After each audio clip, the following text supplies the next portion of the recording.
Pilipinas, mabuhay, magandang araw. And to all the other viewers around the world, welcome back to our YouTube channel.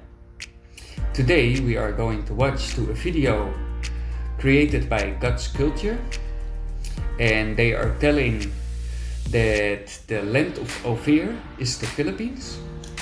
Alright, so Ophir is the land of gold.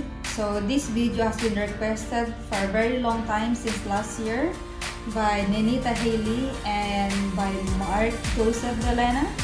So thank you so much for this request. We really appreciate it. So before we start, we would like to thank everyone, family, friends, supporters, viewers, subscribers. Thank you so much for supporting this channel. And if you are new to here, please do not forget to subscribe to us. Okay, so let's start the video.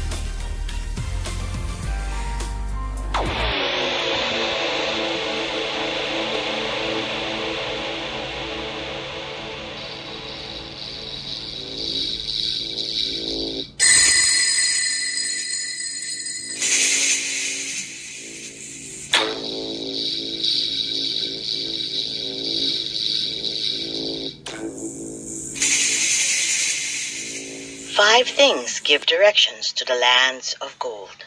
There is a lost land that occurs in the histories, myths, and traditions of the Phoenicians, Jews, Greeks, and Chinese. The missing piece of real estate was supposedly a part of a larger landmass that the Greeks called Aurea Chersonesus, the Golden Peninsula, in which Crete, the island of gold, would be found. China called it Chin Lin, Golden Neighbor, and a specific island within this larger area was given the name Chinchu, Gold Island.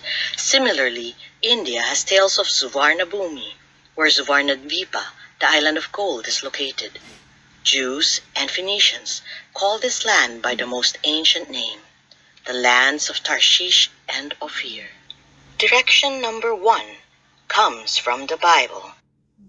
The land of Tarshish.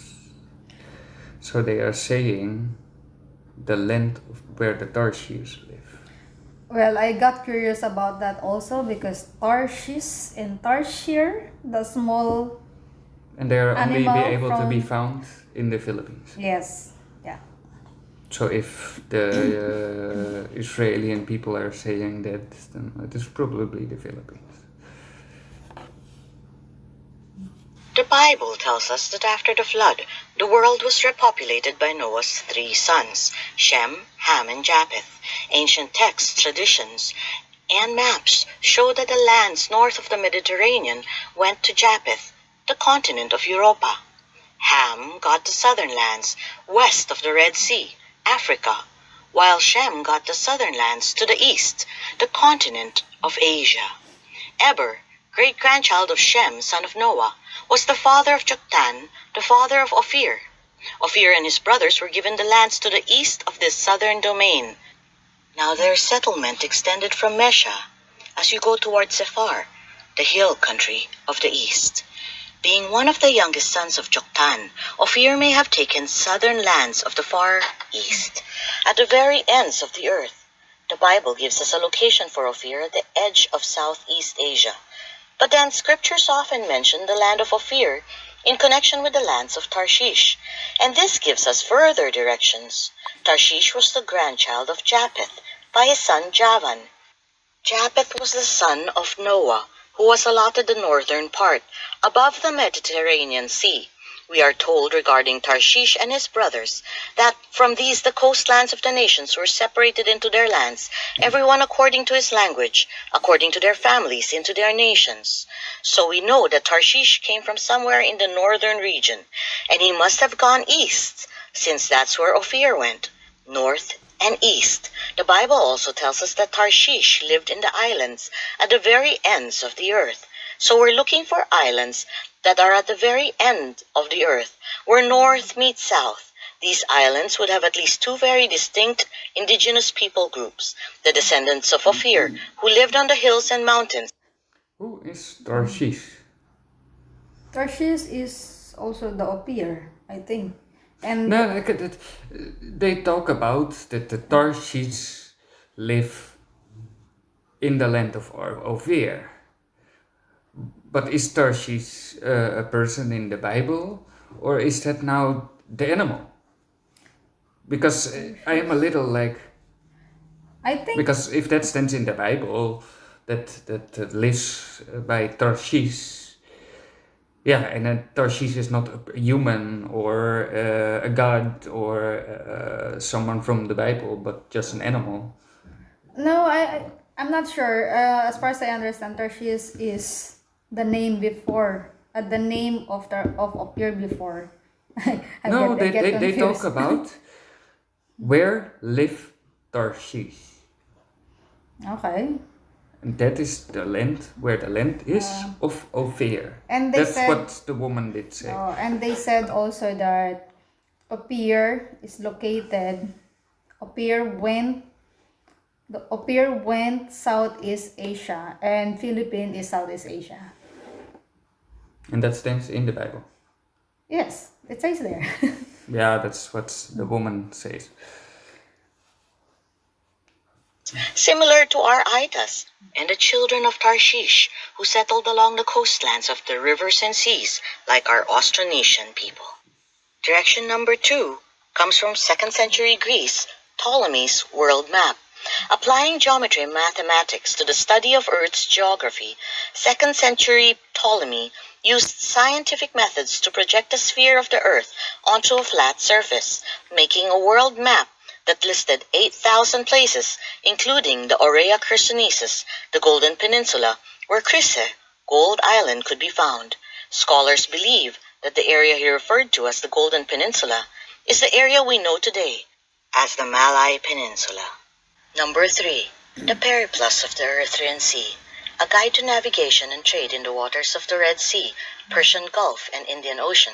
The Periplus of the Erythraean Sea gives us directions on how to get to Chryse, the island of gold. And just opposite the river Ganges, there is an island in the ocean, the last part of the inhabited world toward the east, under the rising sun itself. It is called Chryse. The Periplus also tells us that China was directly north of Chryse. After this region, under the very north, the sea outside ending in a land called this, China. If one were to draw an eastward line from the mouth of the Ganges, as directed by the Periplus of the Erythraean Sea, to the last large inhabited island in the ocean, we hit the Philippines. Then from the Philippines, a line drawn north would hit China. Number 4. Documento número 98. A guide to navigation and trade like the Periplus, compiled by our Spanish colonizers, give directions from the African coast to the Red Sea, the Persian Gulf, and the Indian Ocean to the Ganges River. From the Ganges, it seems that they traveled the inland rivers to the Asian kingdoms, under the heading Lusos, in the subheading Ophir, followed by these details. In front of this mentioned China and its land, there are many islands in the sea, and beyond these islands, a land very large that they say it is tierra firme, and other islands where every year there used to arrive 3 or 4 juncos with white people that are big merchants and very wealthy, and they bring lots of gold in bars and silver and silk and lots of very good wheat and very beautiful porcelains and other things that the Chinese carry. And some really good weed. To those they call Lusos, and those of Malak, Malaysia, say they are better people and better traders and wealthier and better dressed and more honest than the Chinese. The Philippine archipelago with the large land masses of Luzon and Mindanao, strategically located in the sea between China and Malaysia, with a long history of trade with both nations, fit the geographical details. White merchants, described by others as bearded men, could have been the few surviving Phoenician merchants who may have later settled and integrated with the Philippine population. Number 5. The Voyages and Adventures of Ferdinand Mendez Pinto. Traveling in the service of the Portuguese crown, Ferdinand Mendez Pinto wrote in his journal of his shipwreck on the island of Lusos while passing through Malay archipelago. He described Lusos as belonging to a large group of islands that had abundant resources of gold and silver. In his journal, he had the audacity to give specific details on the location of the gold island, putting it in a latitude 9 and 20 on a meridian similar to that of Japan. Directions that lead us to the very heart of the Philippines, the northern shores of Mindanao, near Butuan and Agusan. The meridian is slightly off. Japan is around 135 degrees, while Philippines is at 125 degrees. But the meridian was not officially set until 1851, so for someone living in the 1500s, he did very well. The story of his shipwreck was deemed so... Well, if you will go to the Philippines, you're going to see in one of the museum in the Philippines those golds from Butuan. So Butuan is part of, I think, Mindanao. Yeah, somewhere in Mindanao. And that's what they're trying to say here, that Pinto went to the Philippines and he saw those native people from the Philippines that wearing those gold, and those gold are pure. So he went back to maybe to his country and maybe say this, that I found a country where they're wearing golds. So I think they become interested because they saw people wearing those kind of thing. Outrageous that it was omitted from his book when it was first published. This did not stop Pinto from campaigning to the Portuguese crown, who had established colonies, conquered all along the southern coast, as Malacca, Bauda, Maluco, Sunda, Borneo, and Timor, to conquer the lands to the north, and northwards, China, Japan, and Lusos. Someone must have believed him, for a remarkable map by Abraham Ortelius, the Maris Pacifici, the first printed map of the Pacific and the first map of the Americas, shows the Philippine Islands with both its old and new names, Islas de Lusos and Filipinas. An inscription in Fort Santiago, attributed to the Philippine national hero Jose Rizal, says, "To foretell the destiny of a nation, it is necessary to open the book that tells of her past." Thank you for joining us in opening the book of the past. Okay. So what do you think about it? Yeah, it is really convincing that the Philippines is Ophir. But yeah. Yes, of course. Not all people is going to agree with this video, because there are some countries, of course, they're going to say that no, we believe that Africa is the land of gold. We believe that Israel is the land of gold. Or India, or Tibet, or whatever. Everyone is saying that they are. But if we're going to check the Bible, it says there also that the Garden of Eden is the place where you can find onyx. And you know what is onyx? Yeah, that's the precious stone. Yeah, the black one, and that one is located only in Romblon, Philippines. I'm not sure if it's in Romblon, but as far as I know, it's in Romblon. So it's close to Palawan. So yes, and during the expedition of the traveler like Pinto, they saw also that long time ago, the native people from the Philippines wearing those golds, and those gold are pure. So don't all directly go to the Philippines to get a piece of gold. No. And by the way, I saw a documentary long time ago that some of the foreigners go to the Philippines and they bargain the golds. For example, they will go to one of the province, and then they will tell to the person, I will give you clothes, or I will give you something in return of gold. Because some of the people from those places, they don't know the value of gold. And those foreigners, they know the value of gold, so they make the bargain. Yeah, but what is, by the way, the start of the Philippines? Because, was it a volcano where the gold came out? Don't know also, but if I'm not mistaken, Philippines is older for what we know. They said, yeah, Philippines is only this 100 years or 1,000 years or how many BC. But as far as I know, Philippines is older for what we know because they found some bones. Yeah. Bones that already like, I don't know how old it is, like 7,000 years ago, the bone, they check it. And then the skeletons with the big heads. Or, Yeah, they found the bone of the human that already 7,000 years old. If I found that video, I will show you. So I believe that Philippines is older than what people know. Yeah.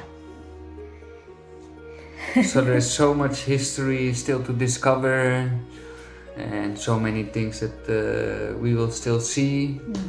And we're gonna look a lot of history and share it here in our channel. and give your opinion, what you think, if it is the land of Ophir, yes or no. And by the way, before, according to the Philippine history, there's a land bridge. So, meaning, Philippines is not an island before. There's a land bridge going to, I don't know to where, but that is where the Aitas go. The Philippines was first connected to China, and over the years it go off. Because of the eruption, of the flood and earthquake, and that is the reason. And there come water between, and all islands created, and but that is really long time ago. That is before 100 BC. So. Alright, so just feel free to give comment below for what you think about this, if you believe or not. Everyone is free to comment. Okay, so if you like this video, please subscribe to our YouTube channel. And we hope, of course, to see you in our next video. So before we go, thank you so much once again for everyone that's supporting this channel. Thank you so much, and I hope to see you guys next time.